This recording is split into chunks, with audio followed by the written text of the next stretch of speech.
Hello, everybody. Welcome to the PFN Scouting Podcast. If you guys have any observational skills whatsoever, you can see I am in a new environment. We are going to be ranking the edge prospects that we have watched so far in the 2023 college football season. And we are also going to go over the games from this past weekend because there were so many good. I mean, listen, I cover both the NFL draft and I also covered the NFL. I got to say, the weekend slate was all on Saturday and nothing on Sunday because it was a bad week of NFL football. It was a phenomenal week of college football. Unfortunately, because I was traveling, I didn't get to watch nearly as much as I wanted to. But we are going to get into it. First of all, as always, I got to ask, Ian, how are you doing?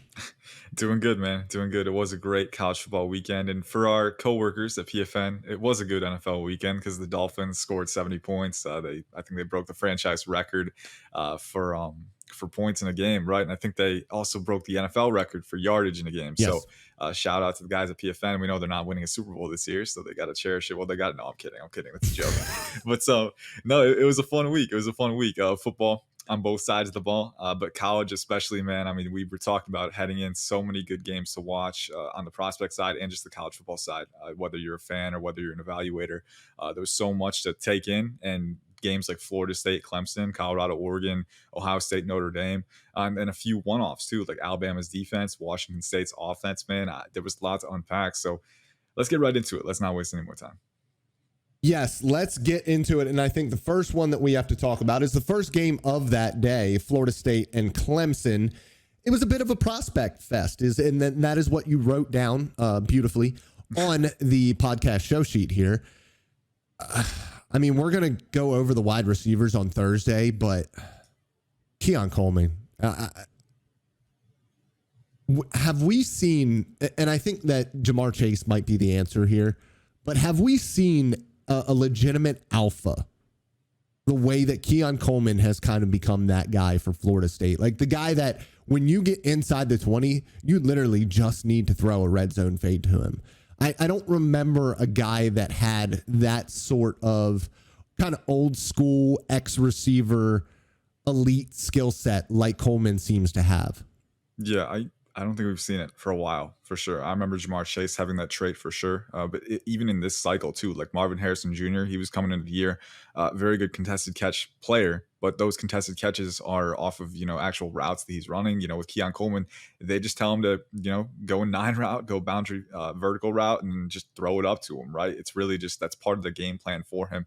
And he comes away with it. Or, end zone fades, right? There was, I think, against LSU, right? They ran that so many times just because they know the conversion rate for him on a 50-50 ball is 80-20, right? There aren't many alphas out there who can, generate that kind of appeal, efficiency in that kind of situation. And Keon Coleman definitely has it, man. And it's a product of being 6'4", 215 with the length that he has, but also the coordination, the timing, on his game-winning touchdown, right?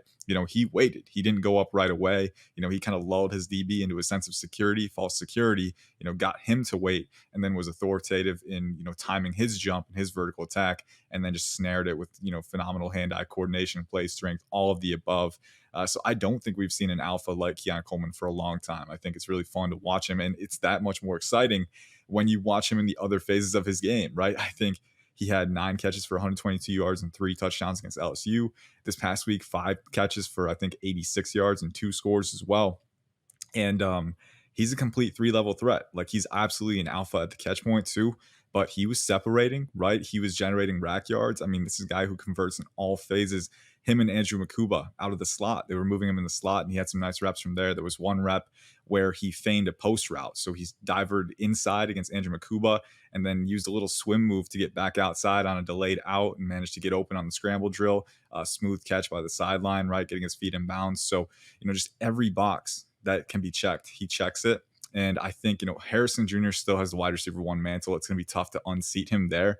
But wide receiver 2 is wide open, man. And I think Keon Coleman, again, put up a very, very enticing, compelling case for that, I think, in this week. And, he was the driving force behind that win ultimately. So that gives him a bonus as well. It was a fun day for him. I know that it's not written down in our show sheet, but how have you felt so far? And we'll get into Jordan Travis in the next QB update that we do. But how did you feel about him in this game against that Clemson defense? Yeah, I thought that Clemson defense was going to be tough. I mean, and they showed it too. Like Florida State they were able to score enough points, but Andrew Makuba out of the slot, again, just a very sticky cover man who's physical, right? Nate Wiggins in particular was also very good. Hopefully he's not out for too long. I don't know if they've diagnosed his injury quite yet. He was outstanding early in that football game. I caught the first half of it live and then watched the rest of it later.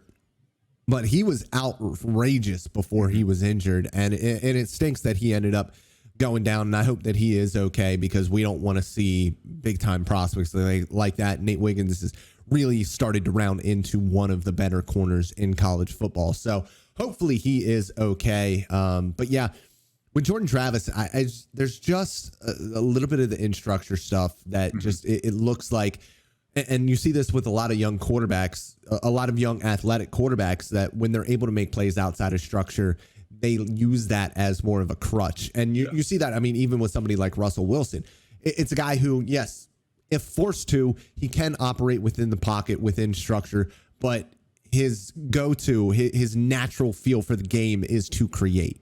And that's just kind of where I am with Jordan Travis right now. And like, it's a good thing to be able to create at the level that he can, but there are also more optimal situations where you just stand in the pocket, stay on rhythm, right? If you go create too early, if you kind of get drawn out too early, whether it's just being more comfortable with space to work with, right?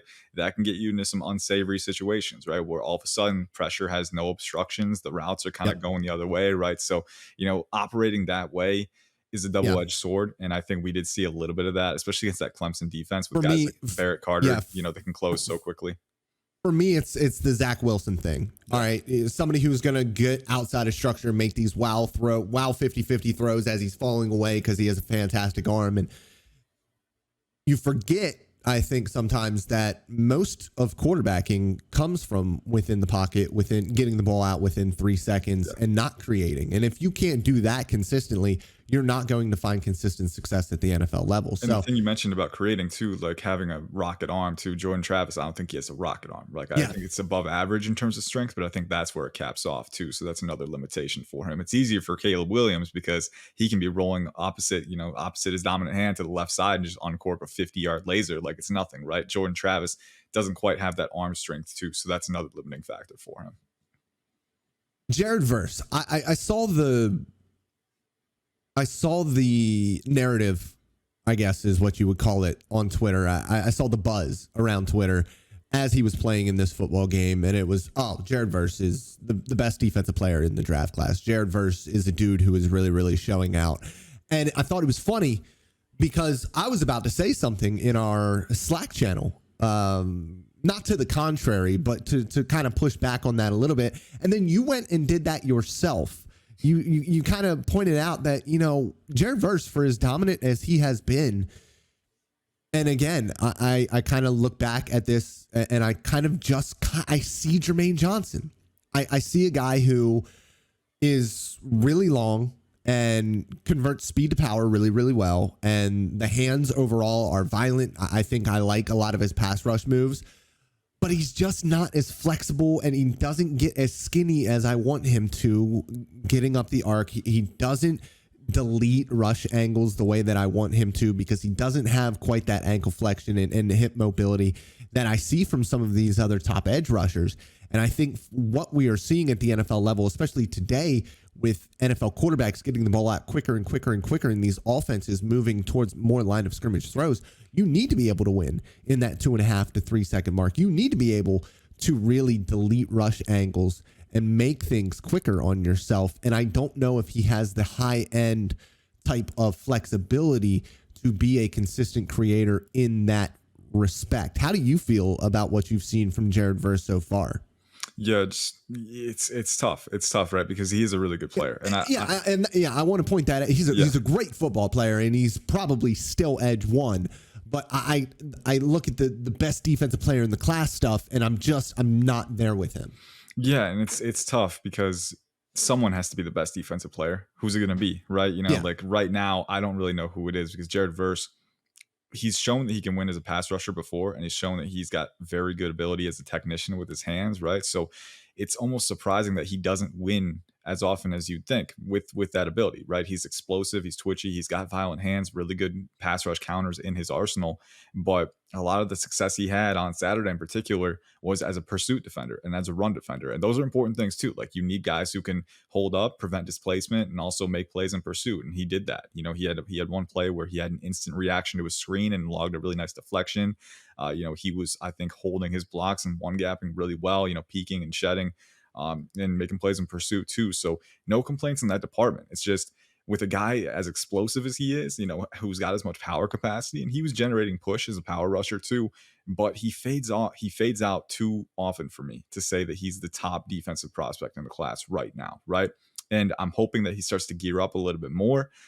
Because he has shown that he can produce. Again, he had 9 sacks last year, 17 tackles for loss. So it's in there. It's in his arsenal.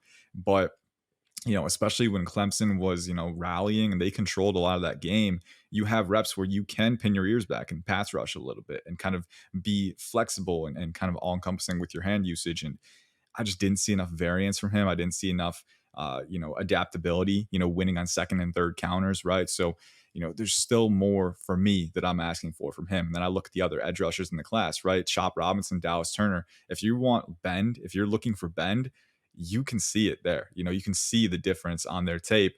And then Dallas Turner is almost 3 years younger than Verse too. So for NFL teams who are trying to invest in these guys for the future and invest first round capital, that's another factor that you take in, right? Jared Verse is a great player, but he's almost 3 years older than Dallas Turner, who's got visibly superior bend, who's just as explosive, right? Potentially longer, I think, right? So, for me, when I look at the edge one conversation, it's not just about what they've done, right? Verse has produced more than Turner has to this point. But to me, Turner's younger. He's got a more all-encompassing physical profile. And that bend in particular, you mentioned it, deleting those rushing angles, cornering, pinching tight angles around blockers. That's something that Verse hasn't proven to me he can done consistently at a high level, right? So, he's still a first-round prospect, but once you get into the round one range, you got to split hairs a little bit more precisely. And so that's where it gets complicated for him. Yeah, and I was on record saying that I preferred Dallas Turner, and I hadn't gotten a full glimpse of Jared Verse yet. I actually like Jared Verse more now than I did based off of the tape that I saw of him last year. But yeah, Dallas Turner, you're right. He does have those all-encompassing physical tools that Verse just doesn't have. And being almost 3 years younger is significant because you look at upside when you are looking to draft a guy. And somebody who is younger and does not have that same sort of experience on the football field is going to be seen as the higher ceiling prospect, especially if they end up testing better as well, being a younger athlete. So I think that is very important. I think that there's also other guys in this edge class, like you said, with Chop Robinson. And for me, somebody who has really stuck out to me, even though the pass rush production hasn't necessarily been there yet, is somebody like Princely Umanmielen from Florida. I think he's number 1 now. I'm pretty sure he's number 1. Yeah. But him on the outside, especially playing against Tennessee, where he wasn't pinning his ears back and rushing. He was when they went 5 wide, playing out in the slot against receivers. And I think seeing that type of upside or type of versatility, and then also seeing him hit a nasty inside spin counter on a third down, which, the quarterback, Joe Milton, one of the better throws that he has had all year was a big seam throw on that when he was under pressure from Umanmielen. But those are the types of rush moves that you needed to see from him because although I think he's already a good run defender, you needed to see more out of his hands. The spin move has always kind of been there for him. I want to see more with his hands, but he's somebody who, if they let him start to really pin his ears back and actually rush the passer, I think he's another guy that can start to push into that, top 15 range, even towards the end of the season, getting, more in towards the SEC play. So not the high end edge group that we have kind of seen, here and there over the past couple of years. But I think that it's a group that has a lot of not just talent, but there's upside with these guys as well. Yeah, we don't have a bona fide true top 10 guy right now. And real quick, I just want to say, first of all, props to you. That name, you nailed it twice. Didn't need Oh, 5 minutes of practice before the podcast. So we're good. We got there. But Chop Robinson, too. I got to mention him real quick while we're on the topic of edges, because this past yeah. weekend against Iowa, he only had 1 sack on the stat sheet, but he was just a wrecking ball. I mean, he was generating pressure every other down. It felt like maybe even a little more often than that. The Iowa offensive line had no answers for him. And the guy, he was on Feldman's Freaks. He had 4.4 speed documented on that article, right? But I was still waiting for the game to truly sell me on his physical tools. This one did it. Like I'm all the way in on Chop Robinson now, because around 6'3", 250, right? He doesn't quite have the length that guys like Owen Milan and Turner do. But when you watch him operate one-on-one against an offensive tackle or even an offensive lineman, there were some reps where he was shaded inside over one tech or 2-eye in NASCAR fronts, and he was just, twitchy, a quick stutter step, and then he's up that gap, and you don't even have time to blink, and he's already past you, prying past and chasing the quarterback down. The explosiveness, the first step explosiveness is absurd with him. He's got phenomenal bend as well, really good stride freedom, able to retract and extend and chase around the apex too. But then the power capacity that he derives from that bend, very impressive, right? Really quick, violent hands. So to me, Chop Robinson, I mean, he's very aptly nicknamed. I mean, he's definitely got that in his arsenal, but the explosiveness, the bend, the things that we look for when we separate those early first round edge rushers, right? He's not quite as long as you'd want, right? He's a little more compact, but he's just a menace, man. He's just a wrecking ball. I mean, he's always hyperactive. He's always on the chase. And, you love to see that from guys. There's hot motor rushers and there's rushers whose hands are truly always active. And I think you can say that about Robinson. He has that to go along with high-end physical tools. So he's another guy that's on the rise. And there were a few others that really stood out this past weekend. But the bottom line is this edge class, not quite a top 10 guy yet, like you said, but a few guys who are definitely in that round one conversation and bear watching down the line. So it's a fun group. Yeah. And we were talking about Dallas Turner. We wanted to also get into Chris Braswell, somebody who I didn't love during the summer. I thought, I wondered a little bit, and I can't remember the name of the player that I'm thinking of that played for Nick Saban a couple of years back, but played on the edge for him and then started playing a little bit more off-ball linebacker towards the end of his college career. And ended up being a day 3 pick and kind of, circling around the NFL for a couple of years. But that's kind of what I looked at when I saw Braswell, somebody who is obviously a great athlete, but he's not super fluid as a pass rusher or as an off-ball linebacker. So I was a little bit worried about him when I watched him. But you brought him up here with the Chris Braswell breakout. I haven't sat down and watched him specifically so far this year. What did you see from him? Yeah, this past weekend, I thought he looked a little bit better. Now, I agree with your assessment. I think what we saw, he can't quite corner like Dallas Turner can. Now, that's a high bar to clear. But, some guys have that ankle flexion, other guys don't. I don't think Braswell quite has that. But the power element of his game is very much there, I think. There were multiple reps this past weekend against Ole Miss. The Rebels were playing from behind for a lot of the game, and they were passing a lot, right? So you've got opportunities to kind of, untether and pin your ears back, like we said. And I think the power capacity with him, the explosiveness, the length, driving inside the torso, he's done a lot of that. And I think he had 1.5 sacks this past weekend. So he was pushing the pocket, pinching the pocket, kind of eliminating those step up lanes for the QB, right? So doing all of those things, and I thought he looked really good doing it. But you can tell the pass rush arsenal is not quite there to the level you'd want. It's still mainly power exertion. And I think he's got a lot of good tools, right? But I still think we need to see more. I'm trying to think of the name that you were thinking of for the former Alabama guy, Ryan Anderson. Was that it? No, it wasn't Ryan Anderson. He wore number 33. Anthony Jennings, maybe? Yes, Anthony Jennings is exactly who I'm thinking of, yes. So, yeah. Chris Braswell, good day. Somebody to keep an eye on. In my opinion, more of a day 3 guy. But, if he continues to produce, especially on the edge for Alabama against SEC offensive tackles, it's someone that we're going to have to definitely keep our eyes on. He is a good athlete. He's just not quite as fluid as I normally like to see from my edge rushers. Terrion Arnold and Malachi Moore, 2 guys that, with Terrion, obviously very, very young player. He's only a redshirt sophomore. I don't know if he will declare or not this season. Thought that he took his lumps, not this week against Ole Miss, but in weeks prior. Somebody who just needs to get the mental side of things going with him, especially because in Nick Saban's defense, it is not an easy defense to maneuver. There are a ton of things that you have to be responsible for, even as an outside cornerback. So I think that he's still kind of going through that and learning how to play fast and play instinctively when it comes to playing within the structure of the defense. I think that there are miscommunications at times with him that he needs to figure out. But as a natural cover guy, I think that he has really nice size, and he is a fantastic athlete. Both him and Cooley McKinstry are guys who were going to play basketball and football at Alabama. Both of them obviously ended up sticking with football instead of basketball. But these are the kinds of athletes that they have on the outside at corner playing for them. And then Malachi Moore, we brought him up last week, somebody who is just absolutely flying around to the football. Every single play that I see Alabama making around the line of scrimmage on the edges seems to be coming from number 13. And that's really nice to see because he's somebody who I thought disappeared quite a bit. I mean, he quite literally disappeared a lot last year because he just was not seeing the field as much as he used to. But really, really having a strong season so far this year from what I've seen. Yeah, for sure. And I think both of them, Terry and Arnold in particular, this past weekend against Ole Miss, he had a kind of a bounce back day. I think he had an interception and 2 pass deflections, and both of the deflections were pretty impressive. One was an end zone deflection where he played physical. He really kind of, constricted his receiver and prevented them from getting any space. And then the other one was press man. And he had just a little kick slide, right? Outside leverage, right? Squeeze your receiver against the boundary.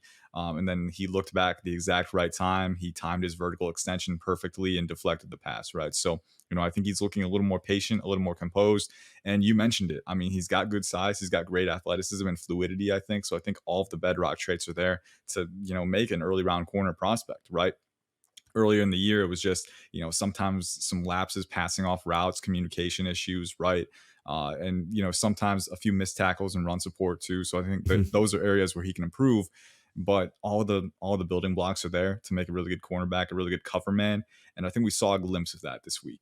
I'm not sure if he declares either. He's a little young, but the talent is there. And he stacked a good week. He bounced back. That's what you want to see from a young player.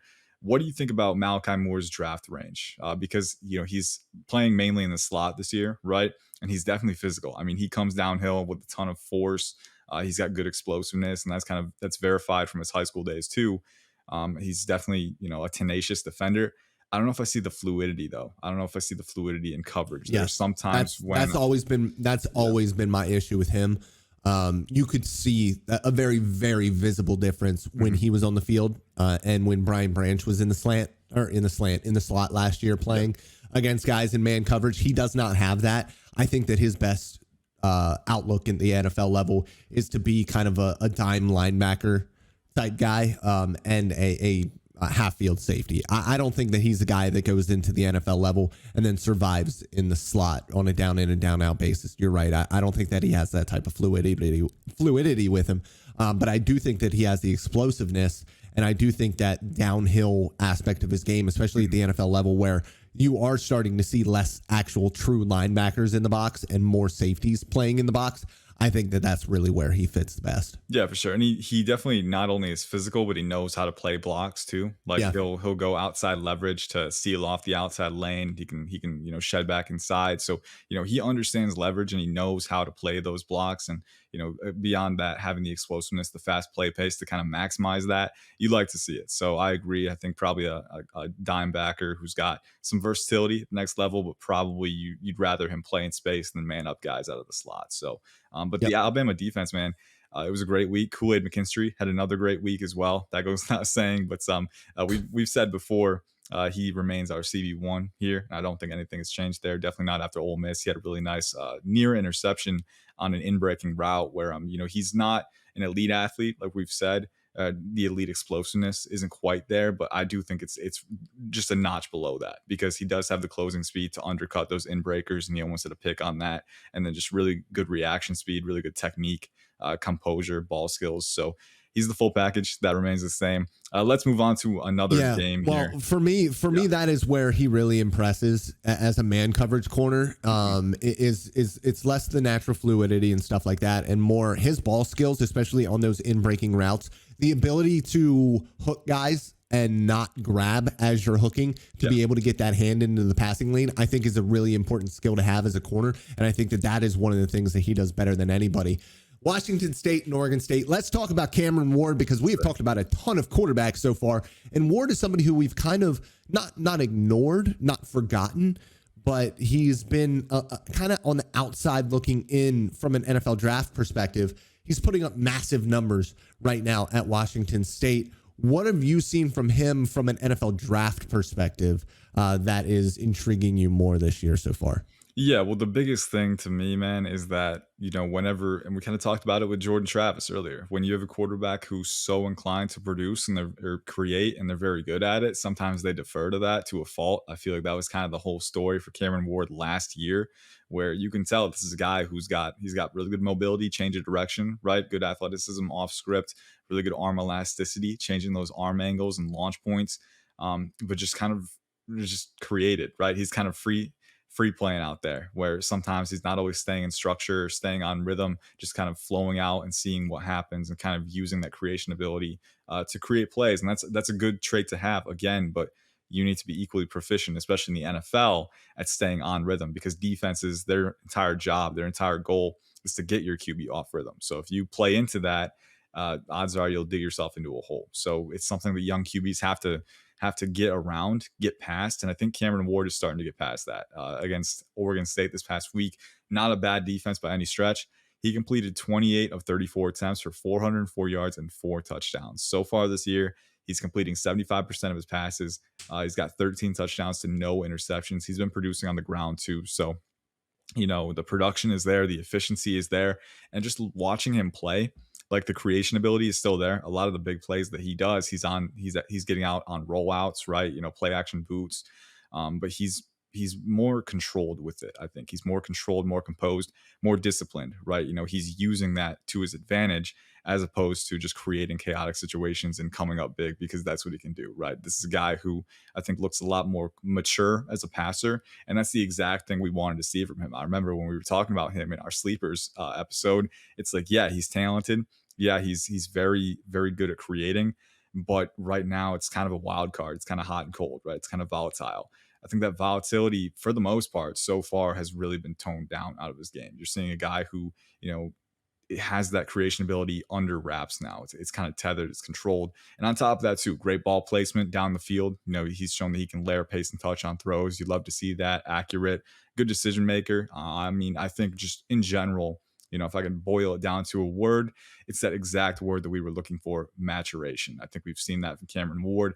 Obviously a long way to go, but this was a big test for him, because Oregon State is another very underrated, kind of slept on Pac-12 team, and I guess Pac-2 team now. But, they've got talent on the defensive side. They got an offensive line that's very good. They can be tough to keep up with sometimes, but Cameron Ward was really the driving force in making it a non-issue. I mean, they controlled this entire game, and I think we're seeing a young passer potentially elevating his game.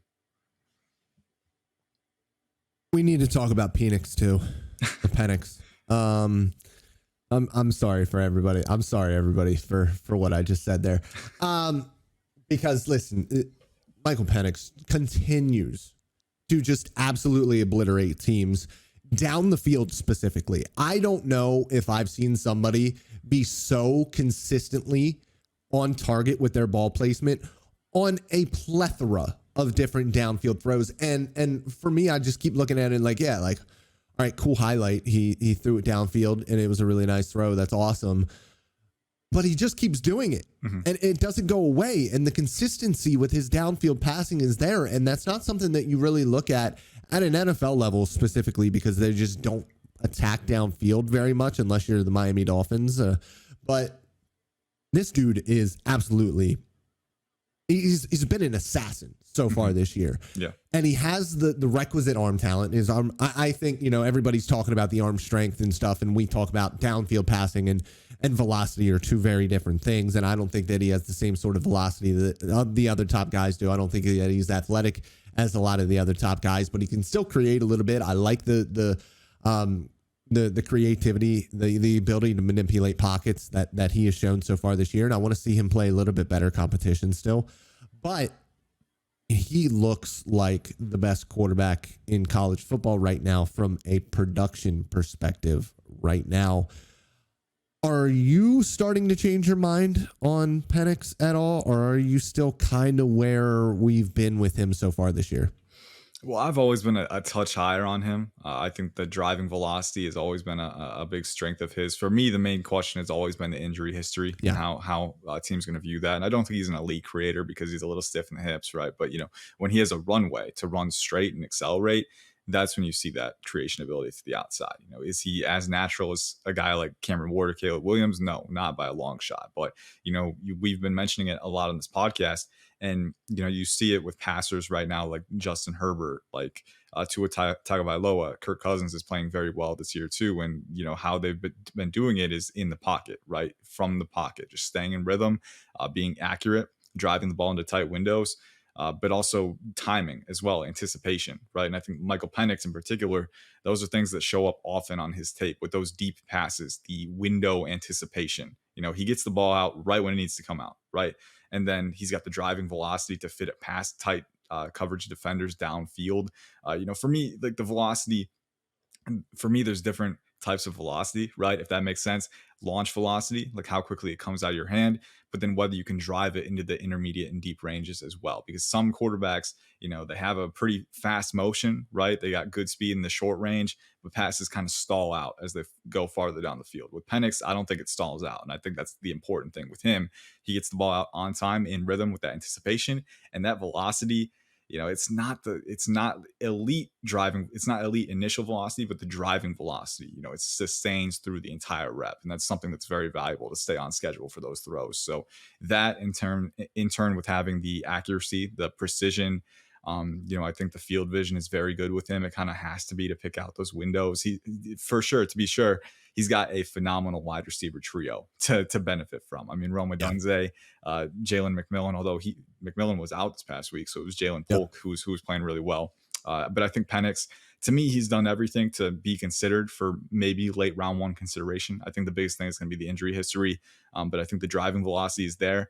And then, like we've said in previous podcasts, once you deem a quarterback has the passable physical tools, then you go to the operational side. And to me, Michael Penix, mechanically, he's still a little wonky in the lower body, but it works for him, right? So I'm not the mechanics. And dude, I'm such a hater, and I hate that I'm a hater, but I am. I just hate his throwing motion. I hate everything about it, not just the lower body, not the footwork, not just the way that he torques his hips. It's the entire motion. I can't stand it. And maybe it's just because he's left-handed and I might have to turn his film around and see it that way. But it's just an ugly motion and it works. I have to stop being a hater when it comes to that. Colorado and Oregon, listen, disclaimer, this is a football team that we thought could win, 3, 4, 5, maybe 6 games this year. And the hype just got out of hand. It's a good football team with a lot of top-end talent. They're young. There was like 1 million transfers from this football team that won a single game last year. So, yeah, they should have gotten curb stomped by Oregon, and they did get curb stomped by Oregon. But what did you think of Shedeur Sanders in this game against that defensive line going up against the Colorado offensive line, which was a disaster? And then the talent on that in the defensive backfield for Oregon as well.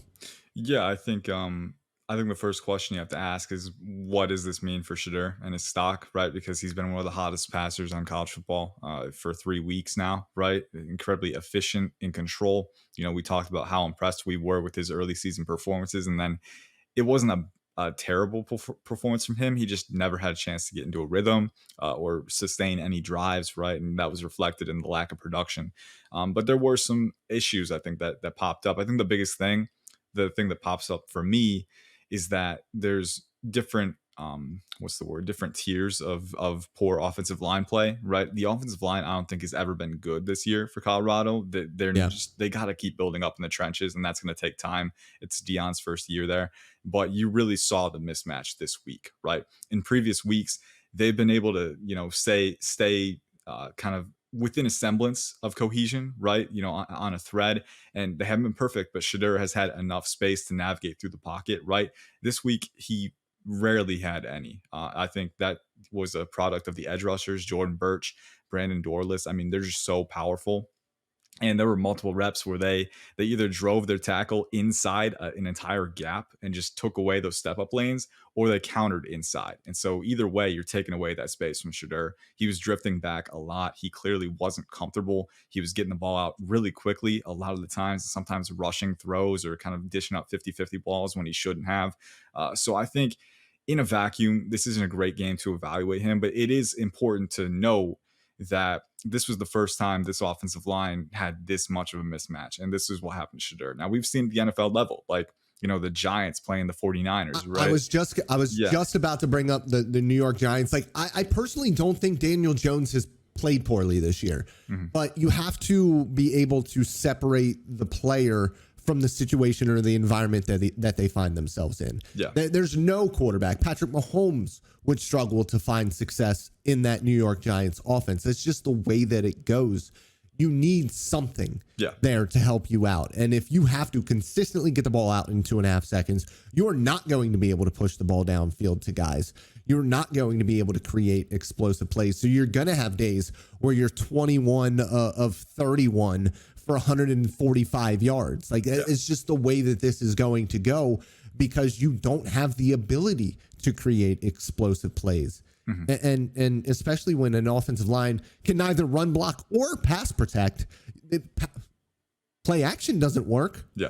I mean, just go and ask the Tennessee Titans. I mean, you're not going to find success as a quarterback. And I think that Ryan Tannehill is another guy who's a great example of when you're in the right environment, when you have the offense, you're able to stay in neutral game scripts. Ryan Tannehill is the guy who can be a very good quarterback at the NFL level. But when you force him to drop back and pass behind a bad offensive line with questionable weapons on the outside, or a young guy in DeAndre Hopkins who they force feed the ball to, the production is not going to be there. It's not going to be a pretty sight. So I think that's kind of what we have to look at when we look at Sanders' game against Oregon, is a bad environment to find success. And that's just kind of what showed. Yeah, for sure. You need to strike a balance of, there are takeaways that we can glean from this for him as a prospect. He's not perfect under pressure right now. There are times when he'll rush throws or drift back if the interior gets taken away from him, right? So you want to keep improving on that. There were a few questionable decisions under pressure, but at the same time, the situation was not really conducive to success or finding a rhythm at all for him. Not only was the offensive line severely outmatched, he was also missing his best ball winner, Travis Hunter. So I think putting those into the consideration, you give him a little more slack. Let's see if he can bounce back next week against USC. Caleb Williams, that's going to be fun.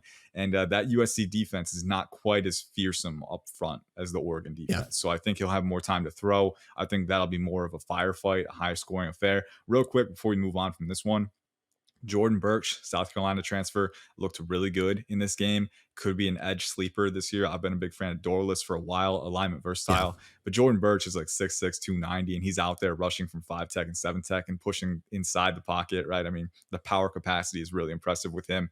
And then Kyrie Jackson, Alabama transfer at corner. A big reason why Shedeur couldn't get anything going, because Xavier Weaver, whenever he went vertical, Kyrie Jackson was right there with him, 6'3", around 200, but had the speed to drape those vertical routes, really good ball skills too. And he had the length and the physicality to dictate those routes as well. So Christian Gonzalez was a big riser for Oregon, obviously, last year. Went to the Patriots in round 1. He's been phenomenal, lights out so far. Kyrie Jackson, man, had 3 pass deflections against Colorado, completely put the lid on that passing attack. The pressure helped as well, but Kyrie Jackson looked phenomenal, and I'm definitely adding him to my list after this one. He played really good. And there's something to say about these guys, especially from 2 schools in the Pac-12 or now the Pac-2. But Oregon and Washington are 2 schools that year in and year out, the corners, they might not be the best athletes in the world. They might not be the most fluid. They might not be the most explosive, but they are incredibly well coached. And that shows up at the NFL level very early for a lot of these guys. I tend to find Bo Nix, somebody who, is it the Oregon offense? Is it Bo Nix? Like, where is the kind of seesaw with those 2 things? Yeah, I don't know. Somewhere in the middle, in my opinion. I think, I love to sit on the fence. I'm notorious for it. This game in particular, I think it was pretty easy for him because they were in control the entire time. So I'll go quick. I know we still have one more game we want to get to, and we're running out of time here. But Bo Nix, to me, there was that one lapse with field vision that he had on the interception. I still feel like he can improve there. But you look for a quarterback you can build an offense around. This is a guy. I mean, he stays in rhythm. He stays on schedule on those rhythm passes. He's very good on design rollouts. The creation capacity is definitely there for him. Really natural off-platform thrower. Very accurate and precise, too. He's been that way since last year. But I think you have a guy you can build an offense around. That's the important part for me, and I think there are going to be times where he'll kind of make that tough decision where he'll just kind of try and force the throw. Work on the bozo gene. Exactly. Kind of get some of those throws out of your system. Yep. And you're looking at somebody who can be a legitimate NFL quarterback at the next level, even though, it does feel like he's been in college for about 27 years. I saw somebody make the joke that him and Cam Newton were in school together. He started as a true freshman. He right from the jump. He was at on Auburn. The forefront. At Auburn. So big spotlight. So there's a reason for it, but he's been around a while. Yeah. One more game. We're going to go through this one really quickly. And then we are actually going to rank the edge rushers. We didn't rank them earlier when we were talking about them, but we need to do that. Ohio State, Notre Dame, those edge rushers for Ohio State against Joe Alt. Who won that matchup? I think, honestly, Joe Alt, I think, came out on top. I think Blake Fisher had a few good reps too. I think Jack Sawyer was actually the more disruptive of the two between him and JT Tuimoloau. I think we've said multiple times Tuimoloau has really struggled to deliver on his top end tools. Former 5-star guy. I didn't see enough disruption from him. This was a good tackle duo to go up against, but Joe Alt in particular as well looked very composed. I think that's one thing that really shows up on his tape. Really quick out of his stance, very composed. He's got the length to attack inside the torso and latch, and then Blake Fisher as well. He's got the size and the length of physicality, right, to get inside your chest and kind of attack. And I think they both came out on top. I think that Notre Dame tackle duo looked really good in run blocking too. Joe Alt was, blocking in space. Former tight end, and it shows. Yep. The dude's mobility for his size is insane, matching linebackers and defensive backs at the second level. You don't build him like that. So he's the early first round guy for sure. But I thought Notre Dame's tackles won that. I thought in general, Notre Dame's trench play was really good in this one. Now, I think Tyleik Williams, Ohio State defensive lineman, he lined up on the tackles a couple times and got some really impressive push for a guy who's 6'3", around 315, 320. Explosive, powerful. So this was an eye-opening game for me for Tyleik Williams. He looked really good, I think, when he was kind of moving across alignments. But the edge rushers, up and down, Jack Sawyer had a few nice reps, but overall I thought the Notre Dame tackle duo handled them pretty well. Yeah, and then Travion Henderson, somebody who you were very, very high on coming into the season. I believe you had him as your RB1. And I'll tell you what, it really looks like he's still RB1 because that burst, and this is something that I'm really starting to take into account more at the NFL level. We saw it with Devin Achane just a day ago on Sunday. Speed kills. Mm-hmm. And you're seeing that more and more at the NFL level. The game is becoming a little bit less physical. They are legislating physicality out of the game, and rightfully so. But speed has never been at a bigger advantage. And if you can pair speed with ability as a running back as well, which is something that Henderson definitely has. That touchdown run that he had on Saturday was unbelievable because he showed not just the burst that he has, but he showed the burst. He showed the creation ability at the second and the third level to actually get through that tackle along the sidelines, stay in bounds, and then still score. He's got the juice, and that was a lot of fun to watch. Let's rank these edge rushers really quickly, and then let's get out of here. Give me your top 5 right now. Dang, my top 5, because I know you're gonna say Dallas Turner for your edge one, probably, right? Because you've been in that camp for a while. You go. I'm not talking yet. You go first. Okay. I didn't want to be like a copycat here, but I think you got to go first. All right. If I have to make a choice, I think Dallas Turner is trending in that direction for me. Very slightly. I'm going to go with Dallas Turner, edge 1 over Jared. Well, we already talked about it. About it. Age, tools. Those are my 1, 2. Number 3, I'm going to go with Chop Robinson. I think what he put on display against Iowa was very impressive to me. Braylon Trice was up there for me. He's been a little quiet this year. The 2022 tape was really impressive to me. But Princely Umanmielen, I've long been a very big fan of his tools. I think he's a little bit bendier, and I think that he is starting to convert. He's a phenomenal run defender. So I'm gonna go with Dallas Turner, Jared Verse, Chop Robinson, Princely number 4, and we'll go with Braylon Trice number 5. I think he's got the ability. Okay, I am Dallas Turner at number 1. I am Jared Verse at number 2. Number 3 for me is going to be Princely Umahilan. I'm big fan of his so far this year. I love the versatility that he brings.